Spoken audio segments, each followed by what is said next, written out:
Hello everybody, welcome back to Turnabout Podcast. I'm Innocent Christoph Gavin, and we are at episode 11. Wow, we're already past the double digits here, I can't believe it.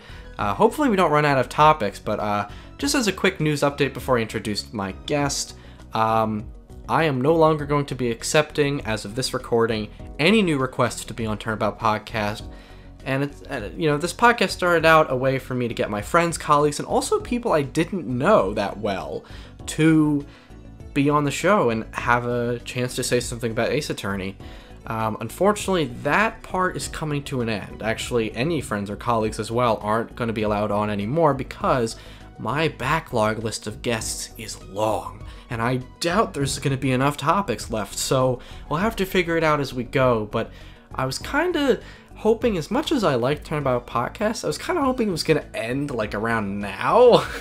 I know that sounds really bad, but anyways, I don't want to get too into the updates, but this podcast is going to be going for at least another year, so hopefully there's topics to go, because I promise people spots, and they're going to be on this show if it's the last thing I do. So with that said, we're going to talk about something Christoph Gavin once said: evidence is everything in a court of law. And that's because we're going to be talking about different types of evidence and their significance.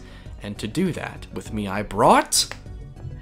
Hello everyone, it is I, Leonramble. Yes, I have a YouTube name, but I much prefer not to say it. I'll leave it in the description in terms of my plugin kind of stuff, in terms of what it is, but it's a name that I admittedly pulled out of my butt, basically. I didn't even try with effort, because at the time I didn't really think of an actual name for myself when I hopped on YouTube, so yeah. That's okay. I mean, I'm the same guy who started out as Christoph Gavin, and then went to a good Christoph Gavin, and then realized that was stupid, and then innocent Christoph Gavin. A lot better than saying a good. Yes. Oh, innocent works better because innocent until proven guilty. Yes, indeed. Alright, so let's begin. Different types of evidence. I think one of the key things we need to look at with evidence is how it's handled in different games. I mean, you can take a game like PL versus AA, where it's, some of the evidence is magic. It's magic spells. Do you recall that in the Grand Grimoire book? Unfortunately, I never really looked at any gameplay footage, or even actually... You never played it, then I won't say any more. Yeah. I should have checked with him behind the scenes, folks. See, I'm not very good at this. Well, basically, again, not going to spoil anything, but you have evidence that you don't think should be evidence, and it is. But it has its own rules. Yeah, it has its own rules that Phoenix has to adapt to. You can take a game like Investigations 1 and 2, where all the evidence is pretty much in front of you in the scene. You go up to it and investigate. You can deduce something and gain logic points. Sometimes that creates evidence, but you're never handed it by someone else. Well, that's not true, but it's not very common. And then you have something like the Ace Attorney, like the Phoenix Wright trilogy, and Apollo Justice, and Dual Destinies and Spirit of Justice, where in court segments you'll get, like, investigation segments are the same way. But if you're in court, the evidence has to come up from Detective Sky, Detective Gumshoe, from the prosecution. So the evidence you receive is always handled differently. Do you have any preference, Leon, in terms of how you're getting your evidence? Is there a way that's more interesting to you? In terms of like Ace Attorney evidence, I'd say the stuff that really can get me excited in terms of like evidence is when, say for example, when your backup is against the wall and there's no hope for you left. Those kind of moments are always the most satisfying to me when it comes to like when you don't have anything left and you can't think of anything else either, and then new evidence comes to light through either a different context of how you view the evidence, or the scene of the crime or whatever. Right. Yep. Like, I don't want to give it away as it's a massive spoiler for one of the cases in Spirit of Justice, but you can spoil it. Oh, okay. All right. Cool. Yeah. The example I love that really made me have a big shocker oh crap moment is when in the Spirit of Justice, I think it was the third case with Maya, I believe, where she's once again accused of murder, And it turns Yes. out that the person who was apparently murdered actually used that as a suicide to manipulate the crime scene as if it looked like Maya was the one who killed him, when in reality, I forget what evidence he used to make it look like Maya killed him, I think, but he jumped intentionally to like the scene of the crime, like that statue, I think, that had like a spear the part in it. statue of the birds, yes. He intentionally jumped right into it, and it made it seem like it was a murder, but he committed suicide to hide something else entirely. And that made me go like, oh crap, like that turnaround of realization about the crime scene. I love that twist. Yeah, because if you take that example particularly on with the Rite of Turnabout, you know, you go to the sanctuary with Rafa as Phoenix and you investigate that bird statue. It's very, very hard for us humans, you know, in 2018 to look at a statue and be able to tell you that that's what happened. It's just not possible. You know, that's the kind of thing you need some logic first, and then you can look at your evidence and say, holy shoot, this thing that I didn't really realize from this piece of evidence actually can explain this. That's how Phoenix gets out of a lot of his bluffs. I think that's a very, very good answer.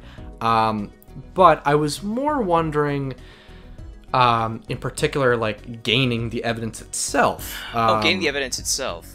Yeah. I remember there was I'm not too sure which game it was from in the original trilogy, but I remember there was a point, I think it was Trials and Tribulations, I think, or just, I think it was Justice for All, either one, but like, I remember Franziska von Karma comes in at one point and helps Phoenix Wright, I think. Was it at the end of a trial? I think so. Like, I think Phoenix Wright had his back up against the wall. I forgot what case it was in particular, but Franziska von Karma comes in with evidence that turns around the case. I'm 99% sure you're talking about Farewell My Turnabout from Justice for All. Yeah. Yeah. Mm-hmm. It seems like that, where that also as well, as well, besides the whole different context to the crime scene, I also like how gaining different evidence through characters that you least expect, basically, like Franziska, to help you out.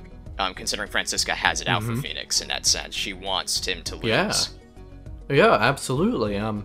That was something that was quite shocking. So you really like that thrill, I can tell, Leon, where it's just, you know, you're backed into a wall and then you're just thrown all this new evidence. And you didn't have a lot of time to really make sense of it because you have to present it. And that was a hard present because I believe if you messed it up, you got a bad ending. So yeah, like that's something that I've always enjoyed about the Phoenix Wright series in general, is how like whenever you are up against the wall or whatever, and you think you have no options left, there's no other evidence that you can think of that makes sense to the context of the crime scene or whatever's going on with the motives of whoever did it and why they would do it, and how satisfying it feels when you finally nail it down in your head that this person did this for a different reason and that you have the evidence to actually prove it in a different context. Of course, yes. It's always been a lot of fun doing that. Even though I've only played like 2 games, like most of the time I just admittedly watched playthroughs, but it was satisfying when I finally got into like games like Dual Destinies and Spirit of Justice to finally experience that feeling, because yeah, I had a lot of fun playing it a lot more. Like key piece of advice to anybody who's been watching playthroughs like I have: it's much better to play the game than to actually watch it, of course. Amen to that. Yeah, like seriously, if you have not watched, if anyone has not watched the new generational Phoenix Wright games, like say Dual Destinies or Spirit of Justice, do not watch the playthroughs. Play the game for yourself, because I had a lot more fun doing it that way than watching playthroughs. To make fun of this excellent line delivery I had in my Star Fox Assault review, playing the games themselves is a huge difference. Yes, it is. The way I delivered huge in that one part was so funny, I left it in. Anyways, that's off topic. That's not even Ace Attorney. No, playing it yourself is big. One of my preferred method, this might sound very bland. I mean, any way you get the evidence is interesting. The one with Franziska where it's last minute, of course it's interesting. I love it. I welcome it. But my absolute favorite way of obtaining evidence is actually the crime scenes in the investigation segments. It sounds so stupid, but here's the thing. The reason is because usually there's a lot of evidence at once that you can collect there. And for some reason, it's just getting a bunch of evidence in a short amount of time makes me really happy. I feel like I'm building a repertoire of sorts. Like in Spirit of Justice, most recently, because I was just finished Turnabout Time Traveler pretty recently, or Time Travel. You know, I investigated the crime scene. I was just like, all right, autopsy, all right. It's just like all entering this court record at once. I was like, yes. And I haven't even like looked through it yet. I'm just like, I feel prepared. I don't know. That's just my favorite way is. Oh, another good example would be from the original, for the first game, PW. When you're in the evidence room of Rise from the Ashes with Gumshoe, and you're with all those lockers. Do you remember that? Yes, I think so. You're talking about the scene where the guy was, like, I remember Rise from the Ashes, quite a good, because I watched the playthrough of it, and even though it was long, I remember, I think, good bits of it. I think the locker room was the scene, that was the crime scene where the guy was murdered, I think, right? Correct. Yep. Bruce okay, Goodman. good. Yep. Yes. And there was that video footage of him walking by with Mike Yeah. Jenkins. Yep. Yes, I remember that. That's the room. And when you get all of that evidence, that's a lot of evidence at once. That's probably the most you ever get in one shot. If I'm going on a whim, I'm going to say that. So for me, it's just, I mean, the more I get at once, the more fun I can have kind of sifting through all of it on my own time, pausing somewhere just to kind of do that. That's always fun. I always do that with profiles as well. I guess they count as evidence. Like, you know, you get through a case and you're like, oh, I haven't read the case profiles yet. You know, you go like, okay, there's Phoenix Wright. Sure. It's like, well, how does Apollo describe Phoenix? How does Phoenix describe Apollo? It's kind of interesting to see that kind of stuff. Yeah, I always enjoy doing that too. Like seeing different profiles from different perspectives of characters to see what kind of potential funny stuff or interesting stuff too in terms of character interactions that you can get off that. Oh yeah, and you can see things like, oh my God, Pearl Phase 18, Spirit of Justice. What? To also add on to what you're saying too, I don't think there's anything wrong with like enjoying the first time you go to a crime scene or whatever. Even though it's a simple, straightforward answer, but there's nothing wrong with that at all. Simplicity can also be good in its own right, and and there are definitely times too where I'm interested in the crime scene, and I'm interested in all the evidence and just forming all these ideas of what happened exactly, coming up with so many theories before the courtroom segments happen in terms of like why this went down the way it did. Yeah, and you know, I think what we can what we can both agree on, especially with evidence, is, you know, we like how the series doesn't treat it formulaically. Yes, you can always bank on getting something out of the crime scene, but I mean, you never know where you're really gonna get your evidence. Like Francisca bursts in the courtroom doors open. You didn't see that coming. You know, that's the neat stuff. I think because we're talking about evidence, we need to talk about how evidence can be updated. Yeah, that too. I'm not talking about like updated autopsy report joke from PW. I'm more talking about like you have, say, one of the most common pieces of evidence that gets updated is the autopsy report itself, actually, and it will actually come up on screen and then say it's updated and go right back into the court record. It's not a separate piece of evidence, but it just gets more information. That's cool, because while that evidence might not be used again to make a claim in court, it will increase your understanding of what's going on, and I think that's important. For sure. Yeah, since like Phoenix Wright series has always made a big deal out of context for everything in general that you have in your evidence or profiles. Yeah, especially if you get something really complicated like Turnabout Ablaze from Investigations 1. Have you seen that? The final case of Investigations? I never really experienced. I never sat down and watched the whole thing in terms of a playthrough. Like I skipped through a lot. I think I kind of watched bits and pieces of it from what I recall. I remember of course the antagonist, though, the big antagonist of the first game was like somebody who had like who dragged out the basically all these rebuttals or whatever because he had basically corrupt ways of doing it. He was like I think he was like a political model or whatever, I believe. Yep. He was the ambassador of a country. Yeah. Yeah. Just thinking about that case in general, it was very complicated, so, you know, when things get updated, that's important. When you put in, I think we should talk about Edgeworth's logic of building the Investigations games. What a cool way to make evidence. It doesn't necessarily need to be there, but like physically, but Edgeworth will be like, okay, so I have fingerprints and I have a key card, put it together, and boom, you get something new. I always thought that was really interesting. Yeah, I always enjoyed like that's one thing that I definitely enjoyed about watching like the Ace Attorney Investigations gameplay footage was I really liked how never mind just being consistent with Edgeworth's character about how he's very logical, very analytical thinker, unlike Phoenix Wright, who's a lot more I'll just go off the edge of my pants basically is how he usually does his thinking a lot of the time. Edgeworth is usually somebody who thinks things through thoroughly and thinks about every possible scenario in his head as to how this happened and why it happen that way. I really like the music too, naturally, that plays with the Phoenix Wright music. The music of the Phoenix Wright franchise has always been really good, so... Actually, it's the Ace Attorney franchise. Ace Attorney, well, yeah, Ace Attorney, thank you. Ace Attorney. Yes, but you make a good point there. And kind of moving on to another element of evidence I think is really cool in the series is, well, how important it is to certain individuals, wink wink, nudge nudge.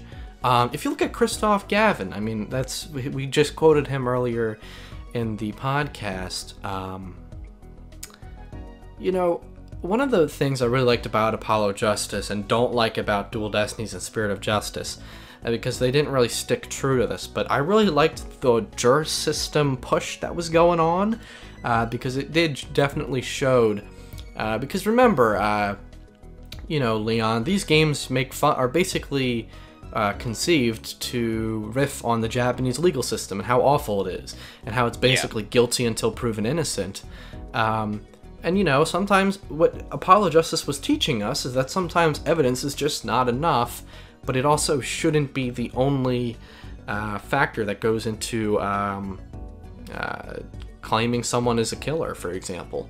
And I really like that push towards the juris system, whereas because you have to feel some empathy for Christoph Gavin, because he has a point. I mean, evidence really counts, but he didn't quite see the big picture, and he was left behind because of it. That's why people always say Clavier, this is kind of a tangent, but people always say like Clavier's change against Christoph was kind of weak in the end of Case 4 of Apollo Justice. But I disagree, because what I thought Clavier was doing, he wasn't just like, okay, I see that my brother's a murderer. It's not that simple. It was more that he's like, oh, I understand why we need this system now. Christoph, if you don't adjust with it, which you clearly never will, you shall be left behind. So I want to ask you, Leon, as someone who's played and watched a lot of this series, exactly how important is evidence? Let's put a definition for our viewers. Like, how important is it? Do you take Christoph Gavin's side, where you think you need to really have that proof that Edgeworth always pushes for? Or do you think maybe the juris system was a good idea? What do you think? I'd say I'm kind of like a good middle ground between the two. I see both viewpoints in their own rights in terms of where the pros and cons come with each in that sense. It's like there are a lot of pros with the juris system and how it works well, because it's not necessarily presuming you to be guilty, and it's giving you the chance to state your own case and not just immediately accuse you of doing everything and saying, yeah, you're going to be thrown behind bars, or worse, you're going to be executed, depending on whatever way we want to do it. Lethal injection, hanging you, beheading potentially, depending on what kind of country you're in, maybe too, if they still do that kind of stuff. Right. It's like it's like there's a lot of pros with the juris system, where it gives you the ability to have the free speech for yourself to state your own case and your own reasons, and provide your own evidence before being accused of such things. But however, also, Christoph does, also have a point too in his own right with what he was stating, that evidence also has extreme importance and weight, because yes, evidence can naturally provide more valid proof and weight to your own arguments as well, that yes, I have the evidence right here that proves what I was saying is the truth, and nothing but the truth.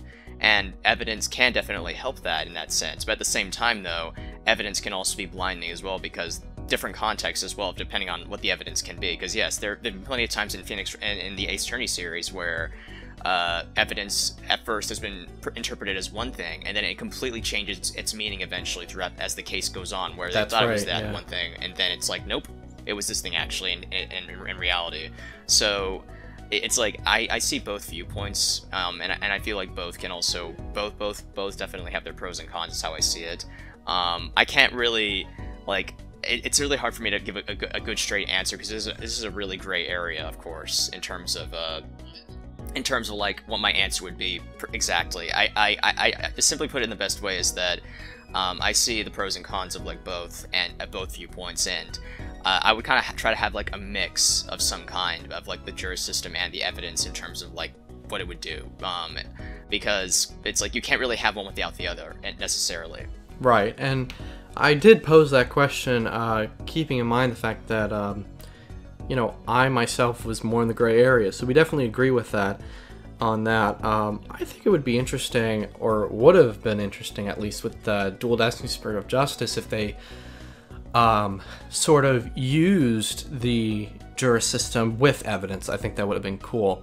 I will say that Spirit of Justice kind of tapped into the logistics behind that, because you know, Rafa kind of really comes around as a character, and it's, you know, in case 5, Turnabout Revolution, she's like, no, like, we can't just rely on the divination seance, we also need lawyers to critique my insight of the seance itself. So, you know, there's some of that element within the character's own beliefs, with Phoenix and Rafa, assumedly Apollo, would all agree with those things. And that's kind of what we're talking about here. You know, I think that was a beautiful explanation of the middle ground side of that issue. The only thing I would add would actually be something in favor of the evidence, and that would be that we can't forget that Christoph Gavin was technically found guilty without concrete evidence. As ridiculous as this may sound, that does actually leave a small but a possibility that he was not the killer in case 4. I mean, that's just a fact. I mean, it's already weird enough that the only reason Christoph got caught in case 1 was from forged evidence. He was, you know, the killer. We got that confirmed, but he was only caught with forged evidence. Flash forward to case 4. I mean, technically there's no proof he did anything. That's pretty sketchy, and that's why you need both. You know, you gotta be sure. So, yeah, I thought that was a beautiful point, Leon. Oh, thank you. I tried my best, especially considering that I had no real notes. I'm just kind of going off the top of my head here, so I appreciate that. Of course. Yeah. So what do you want to move on to next in regards to evidence in the series? Well, there is in terms of like some of the iconic like in terms of iconic moments where evidence was used in a very cool way. Sure. Like say my first prime example off the top of my head that I can think of is the iconic scene where Phoenix pins it on Godo that he was the one who did it, who committed the murder, more or less, in the final case of Trials and Tribulations, and the piece of evidence that he used was basically his own mask, his own profile, basically. Oh yeah, that was good. That was good. Like iconic as heck, and yeah, I always love rewatching it. It is such a beautifully crafted scene showing how Mia Fey basically has transferred basically everything that she has taught Phoenix is put to its fullest here in that one scene.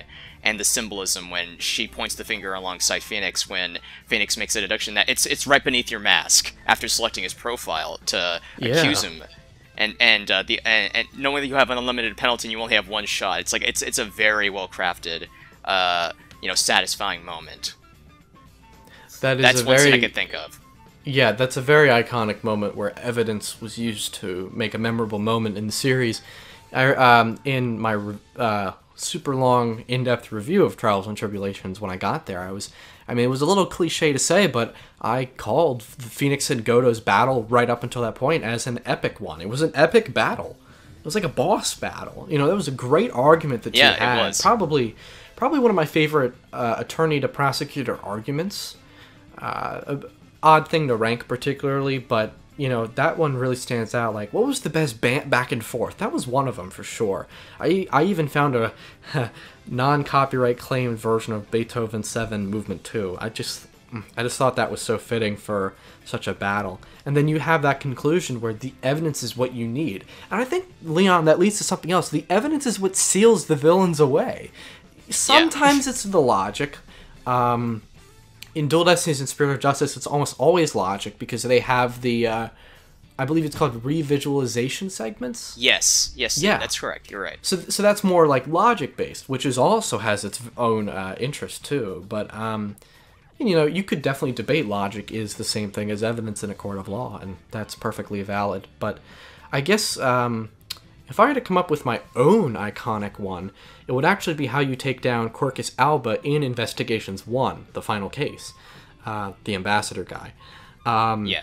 Because, I don't know if you recall, because I know you were just skimming through, but the way you take him down was with one piece of evidence. After all the rebuttals and all the stalling out he did, the one way that Edgeworth took him down with everyone else's help was that his blood was put on a drip of his blood was on a samurai dog, a piece of food. And guess who supplied that food? Wendy Oldbag. I can't think of a more funny way to seal someone away. If Edgeworth got bombarded by Oldbag twice in one game, which is awful, but if that never happened, we might not have won. Wendy Oldbag. It really is. It really is ironic. And so it's kind of a more humor full but memorable moment to really take down the villain. I was like, really? A samurai dog? A hot dog. A hot dog.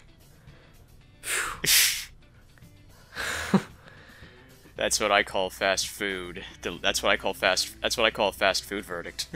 Yeah. Fast food verdict. Geez. Because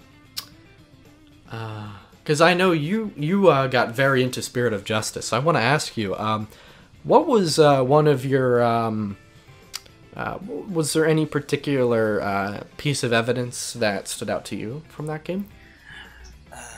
Let's see, I'm trying to think. Aside from the, the suicide reveal in Case 3. Yes. Aside from that, that would, like, the other moment, I'd say, of evidence. I can think of one, but I want you to go. Well, there was one from a case, from the second case with Trucy being accused of murder or whatever. It's funny because I actually called it in my head where I'm just like, hey, what if the plot twist is that magician who was assumed to be dead is actually still alive or whatever. And then when Apollo's like, oh wait, we had this all backwards or whatever, and then reveals the photo saying this person in the photo is not the real magician. I'm like, wait, I was only joking. I did not want it to go. I'm like, okay, I guess I called it. Wow. Is when they revealed, I forgot what the magician's name was, but he was the antagonist magician. I forgot what his name was, but yes, I know, Roger. Yes, Roger. Yeah, when they revealed the young magician in that photo who was killed to actually be a fake. And I realized that I'm like, oh yeah, that's right. And then they zoomed on the photo and I click on the part where he had the scar. And it's like, yeah, the young magician doesn't have that scar. I'm like, it's a fake. Oh my gosh, I actually ended up calling that where the magician faked his own death. There we go. To add to the list of ways that evidence could be used memorably and interestingly, if you guessed. I mean, if you got it right, I'm sure you're going to remember that, so that's good. One from Spirit of Justice I can definitely think of would be in Case 5, Leon. It was the whole debate with Paul Etition over the Founder's Orb versus his own family heirloom. Do you remember that? The civil case? Yes, I do. I remember that. Phoenix versus Apollo. Yeah. That was really cool. I had a lot of fun trying to figure out, okay, is it the Founder's Orb? Is it his family heirloom? I'm like, this guy's really serious. It might actually be the heirloom. Could I fake it? And then eventually we learn the truth. And then the Founder's Orb comes into huge play with getting the Queen defeated as well, or overthrown. Yes, that's right.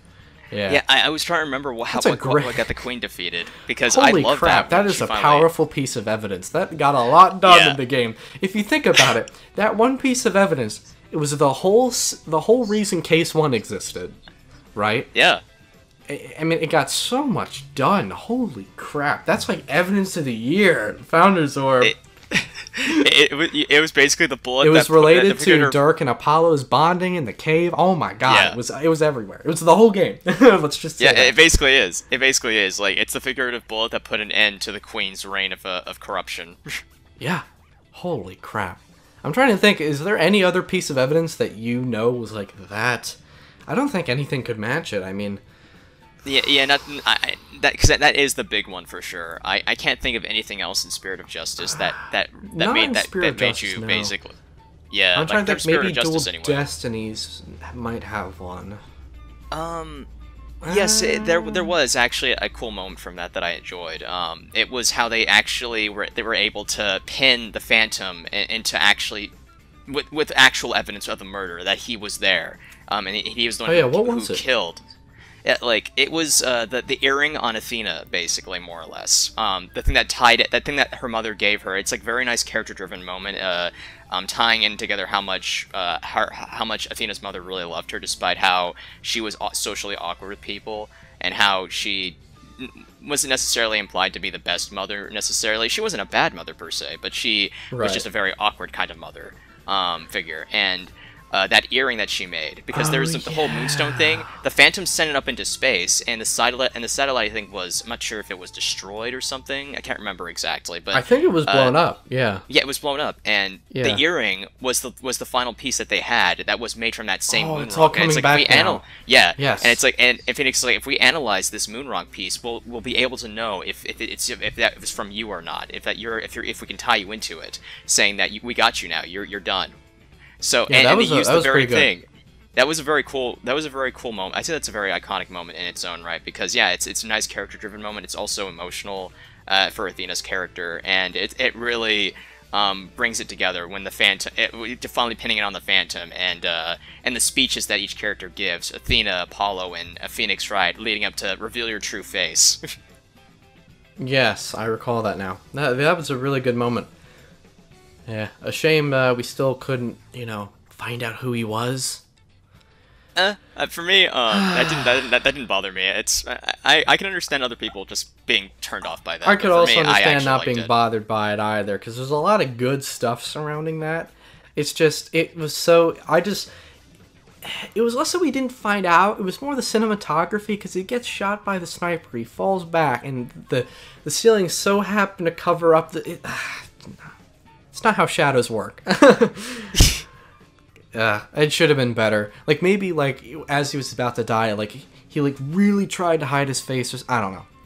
But, I don't know. This is a little gruesome, but what if he, put a bomb on him or something just to blow up his face? So, I don't know, but... Oh, yikes. I mean, that'd be dark. It would fit well with the M-rated mature that Dual Destinies had. You want a tangent?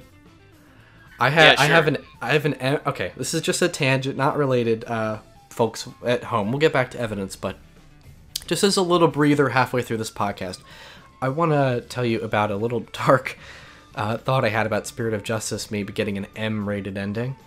All right, here we go. This came into my mind as soon as I finished Case 5. I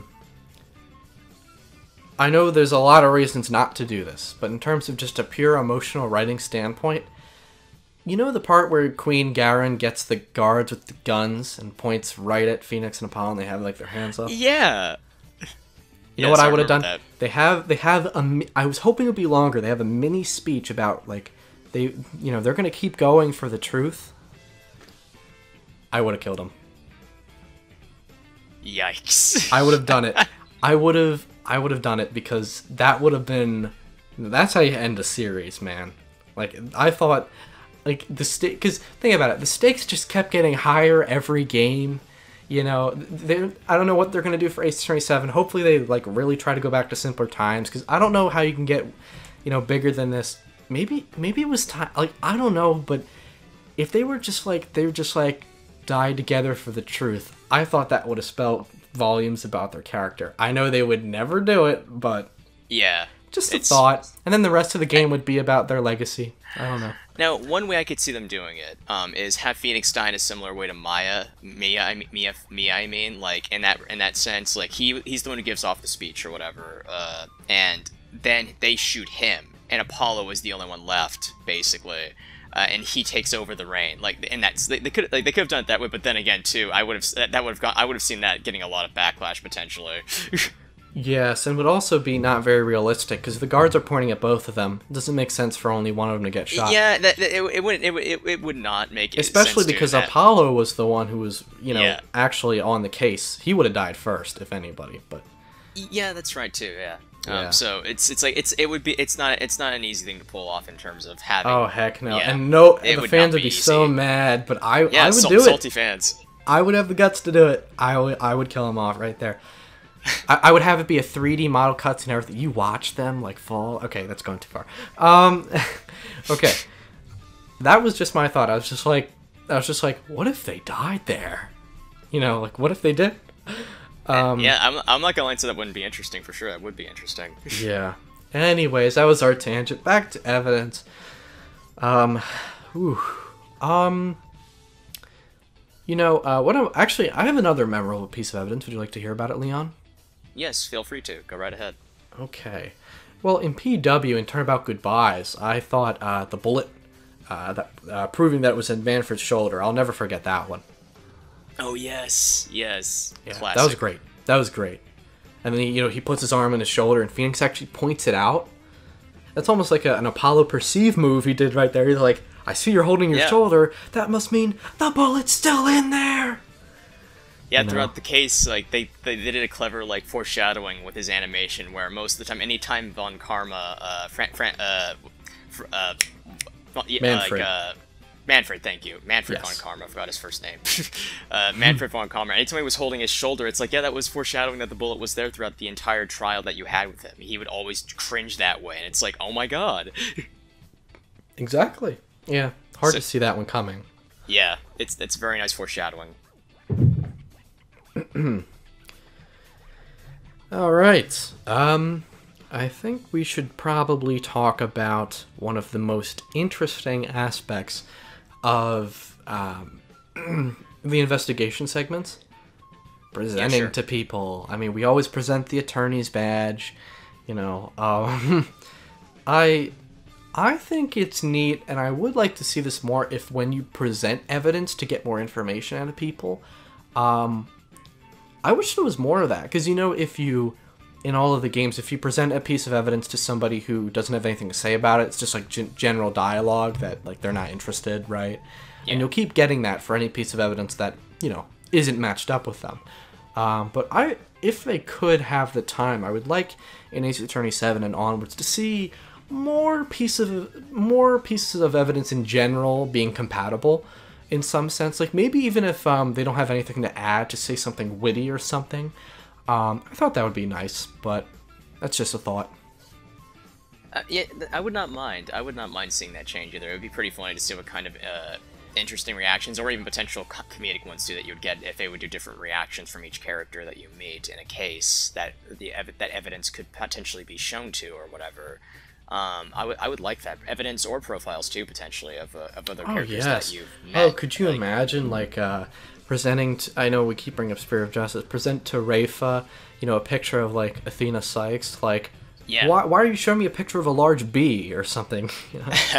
Like, I'm pretty sure Nayuta always made fun of Athena's immature yellow jacket, which is actually really immature looking. Once Nayuta pointed that out, I was like, kind of like shrugged, like I was like, yeah, that is a weird outfit for someone her age. Even like Mo the Clown and Turnabout Big Top, Justice for All. Yeah. Like you could present, I don't know, Edgeworth's profile to him, and he'd be, or I don't know if you'd have his profile at that point. You could prevent like present Franziska's profile, and I don't know, he'd make some joke about like how Franziska should be in the circus because of her whip, Yeah. Why not? Lion tamer, basically, with a whip. Yeah, just replace Regina. There you go. perfect. Yeah. And yeah, just to kind of also add on to this as well, is that, yeah, it's like, that would be interesting, because I remember in the original trilogy of Ace Attorney games, you could basically explore anything. You could and interact with anything in the environment. Like, that used to also be a thing a lot more back in those days, before Dual Destinies and Spirit of Justice started to streamline that stuff more, where you can only explore stuff that is really necessary to explore and nothing else. And there would be a lot of interesting character interactions with Maya that you would have. Some pretty funny ones too. It's like, so I would love to see that idea that you brought up explored more in future Ace Attorney games, because that would be a lot of fun. More character interactions, more chemistry stuff, more ideas, flavor text. Yes. Yeah. There'd be a lot more personality to it for sure. Yeah, I mean, we got a little taste of that in Turnabout Time Travel, because Maya was back around for the investigation segments, but again, it's very streamlined. You can only, select things that are important. So, yeah, that would be pretty cool. Actually, that reminds me of something I don't like in the 3DS games. PL versus AA doesn't do this, but Dual Destinies and Spirit of Justice, sometimes they will... This is more Spirit of Justice. Sometimes the game will have things you can examine that you don't need to. So sometimes there's optional stuff. But I've had numerous times where I'm just going through the screen, clicking on whatever interests me next. I'm not really trying to click on things in any specific order, right? And I happen to pick all the mandatory stuff. Sometimes I'm booted out and I can't see what that optional thing was. It's a small detail and it's not going to happen to everybody, but I would like to have that fixed, Like, don't take me away, if there's something else there, even if it's not mandatory, Yeah, give the player a chance to basically explore everything. And even if they've already explored the mandatory stuff, doesn't mean they still can't explore more. It's like that because it is an investigation game, so it wouldn't make sense. It wouldn't make sense to basically boot the player out just because they want to investigate more, even if it's something that doesn't really matter. It's like, still, it's like, let them have that option. Yeah, why not? That reminds me to another thing. To the investigations games 1 and 2. I believe there was one moment in Turnabout Airlines, which is the airplane case in Investigations 1. Yeah, Case 2. Yeah, Case 2. I've seen that. Okay. There's one moment where there's like a green arrow and you can actually move to the next location yourself. I want more of that. Like, that would be cool for an eventual Investigations 3, which could be its own podcast.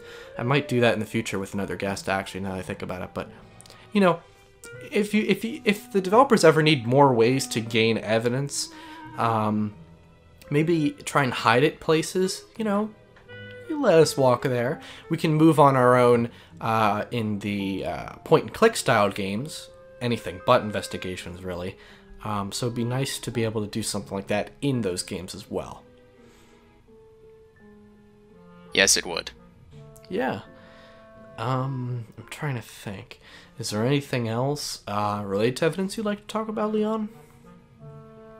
Let me see. We've covered the iconic moments, interesting ways evidence is used, and the way it provides to the context of the series. I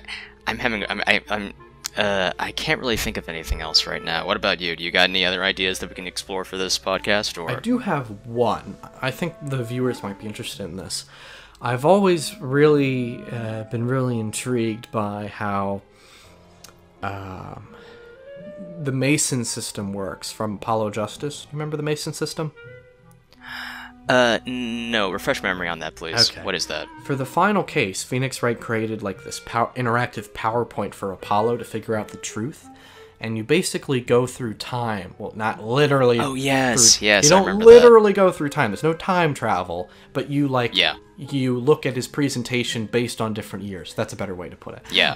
Yes. Yeah, and you would kind of, like, jump around. Phoenix made it like a game. So not all of it's 100% accurate, which is also really cool to see the series do something like that. Bring on more Mason system. I mean, my ideal Ace Attorney game would be the investigations games, maybe even in 3D. Like, I want to walk around. That would be nice. But if we have to do point and click, I'd say we should go the Mason system route. You don't even have to make, like, some context for it like the Mason system did. It could be something different, of course, or a whole different context. But I just really like the idea of making the investigation sequence feel like a game, which is really meta because we're already playing a game. But there was just something fun about the way the Mason system presented itself and how it wasn't 100% accurate to the truth. That was something I really liked because that shows a lot about Phoenix's character in that game. So, I mean, what did you think about the Mason system? Is that something you'd like to see come back? Because the reason I say is because evidence completely changes if we have something like that. Yeah, for sure. I would not be against that returning. I think that'd be an interesting mechanic to see it be utilized again in the 3DS series iteration of games. Now, I would like to actually see that be explored more in terms of a rough basically materialization of stuff that happened in the past, and viewing that stuff and knowing that this is not 100% accurate and that this stuff is just roughly imagined up by the person who experienced it, and going in and then basically interpreting different things off that could potentially be used for evidence or profiles potentially. Just there's a variety of stuff that can come out of that with concepts and ideas. Like there's a lot of nice connections that could be made with that. That is an excellent explanation, and I'm glad you feel the same way, but I just had a genius idea. Oh my god. Go ahead. What if the next game, not just the investigation segments, what if there was a Mason system for court, and you like go between trials and like oh my god, stop them, like you stop a trial and go to another trial to use this piece of evidence and it somehow ties in canonically? Oh wow. That would be cool. Capcom, take some notes, because that would probably be really complicated to make sense canonically, but it could be done, and I think that would be really neat. Wow, that would totally shake up how evidence works. Could you imagine going from a Magatama section to a Perceive section in court, like 7 years prior? Oh, jeez. I mean, yeah, that would be crazy. Mood Matrix 9 years later? Who knows? Obviously there could be issues with that, but you know, we don't have to worry. We're not making the game. We're just coming up with some ideas. So. Yep, a rough sketch of ideas more or less is what it is. Exactly. Yeah, so, you know, is evidence everything? I don't know, Christoph, but, you know, evidence sure is important to these games, and the way that it's handled, the way that it creates interesting moments, the way that it affects the player, the way that gameplay could be changed around it. Those are significant things to look into that I don't think get a lot of attention, so I'm really glad we did. But, yeah. Is there anything else you'd like to say, Leon? Nothing else can really come to my mind in terms of what other topics we could explore. I think we basically covered the majority of stuff that we could think of, to my knowledge anyway.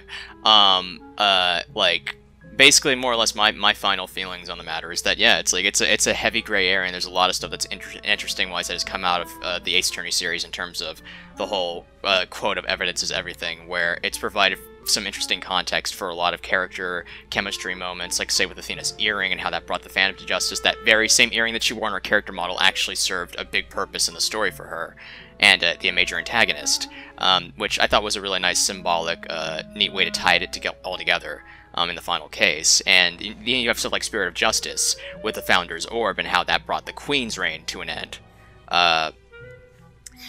It's a big gray area. There's a lot of cons that come with the whole phrase of evidence is everything, which that can also blind somebody, but it can also provide interest. There's also pros to it as well, where it can certainly provide more weight to your arguments and also give different context to other situations as well. Yeah. Seriously. I agree with that statement. You have to be careful with how you are writing these stories, I think. I'm sure the writers are. I agree. Because, I mean, when you can capitalize on something like Athena's earring, which I think was genius, that's... Yes, it was. When you can capitalize on something like that, of course, feel free to put the earring in later in development when you think of the idea. It's not like it has to be there all along, but it will be to the player. So if they can continually get on that level of complexity with their evidence and hiding things, Athena's thinking sprite is literally her going like, clink and like hitting her earring. Yeah. That's still there in Spirit of Justice. I mean, that's not going away. Yeah. So, nope, it isn't. I mean, if it was there in front of us the whole time, that's important. I would say to a much lesser degree, admittedly, but it's still kind of in Apollo Justice Ace Attorney, because Apollo still has that bracelet even before you know about your ability. So, you know, it was always there. Again, to a much lesser degree, of course, but... Yes. You know, Maya has that Magatama in Turnabout Sisters before you even learn about the spirit mediums in the detention center that day. You know, I mean, character design, that's important. You know, it can serve a big purpose for sure. Yeah, and I think any way, even beyond character models, if there's some other way they can hide evidence, I'm guessing you would agree, like, that they should definitely explore that avenue. Yes, for sure. Yeah, I just think, I think the limits are endless, really. Yes, they are. The possibilities are completely endless with the Ace Attorney franchise, for sure, in terms of what you could explore with all these ideas, like character design or just other ways of doing it too. I can't think of them right now because my mind's blank right now at the moment. But It's okay. It's just, yeah, like the feelings I am getting off it, though. It's like, yeah, emotionally speaking, yeah, it's like there's just a lot of cool stuff you could do with the Ace Attorney franchise. It really makes you wonder what Ace Attorney 7's gonna do. Yeah, I'm really interested in seeing where they're gonna go next with the franchise as a whole, because I liked what they did with Spirit of Justice for Apollo's character and these other characters. I just want to see what the next installment is gonna do next to expand upon, like, the universe, the lore, and the characters. Yeah, especially from a presentation and structure side, I really liked how the 3DS games were handling things. And I liked PL Versailles a lot because, you know, I like the latent structure, of course, but that's not really going to return. But, you know, Dual Destinies and Spirit of Justice, I really liked the structure that was going on there. So... And if we have something more or less similar in Ace Attorney 7, just with a new story, that's okay. I just hope it's really good. Me too. Yeah. But, you know, many people know I am not a fan of Dual Destinies, even though I do think there's a lot of good things in it. I do think that the structure and the presentation that those games had were really good. And I ended up quite liking Spirit of Justice, which is worth noting. So... You know, I just hope for Ace Attorney 7, you know, consider all the possibilities with evidence, and let's see, like, some big step up. We're going to be on a home console this time. You know, that's a first for an Ace Attorney game being made from the ground up, a home console. You know, let's push things. I mean, we could totally run an HD Investigations 1/2 kind of engine on a Switch, so maybe... I'd be down for that. Maybe we could do that for the main series. Why not? I hope they I hope they really have some ambition. But again, if it's like Dual Destinies and Spirit of Justice, just in HD, that's okay too. Yeah, it still works either way. But yeah, I definitely agree that they should take full advantage of it if it's like when putting it on a console, because it's like don't limit yourself. It's like I mean, yeah, sure, don't fix what ain't broke, but it's like if you got new ideas that can work, then do it. Yeah, I mean, ever since PW, the Ace Attorney general structure in the investigation segments and the courtroom sections, it's worked for a decade, even more. You know, it's a good system. As the storyteller once said to me in a private discussion, which I'm sure he wouldn't mind me sharing, but, you know, no matter how bad possible plot points in this series could be at times, I mean, the Ace Attorney structure at its core is super strong, so... Everything will survive. You know, there'll never be a Sonic 06 of the franchise. Well, the series will survive as long as the core is the same. But the more ambitious we can go, the better. And I know that's kind of unrelated to evidence, but I just want to stress to you viewers, even if we did kind of move towards Ace Attorney 7 just there, again, the evidence needs to be considered. Do something cool with it. You know? Yeah, yes, like... give it like a symbolic weight, emotional attachment, tie it into your characters in some clever way that would really expand upon them. It's like that's the kind of stuff that the Ace Attorney franchise has been doing for the past number of years, and doing it in clever ways, and they should keep that trend going. Absolutely. All right, I think that'll be it for the evidence topic on Turnabout Podcast. So, Leonramble, I want to thank you especially for coming on the podcast. I hope you had a good time. Oh, I had a great time. Yeah, thanks for having me here, dude. Oh, of course, my pleasure. Is there anything you'd like to plug to the viewers? Yes, besides the whole YouTube link, which I won't mention the name, of course, obviously, but you can see it there in the description when this video is over, and my Twitter, as well. Like, I just don't feel like mentioning any of the names, I'm just lazy, so you can just check the links below more than anything. Someone's embarrassed. Not embarrassment more towards my YouTube name more than anything. Not so much the other stuff. The other stuff I'm fine with, it's just that I'm lazy more than anything. Alright, I'll make sure to have both Leon's Twitter and his YouTube channel in the description for you to check out.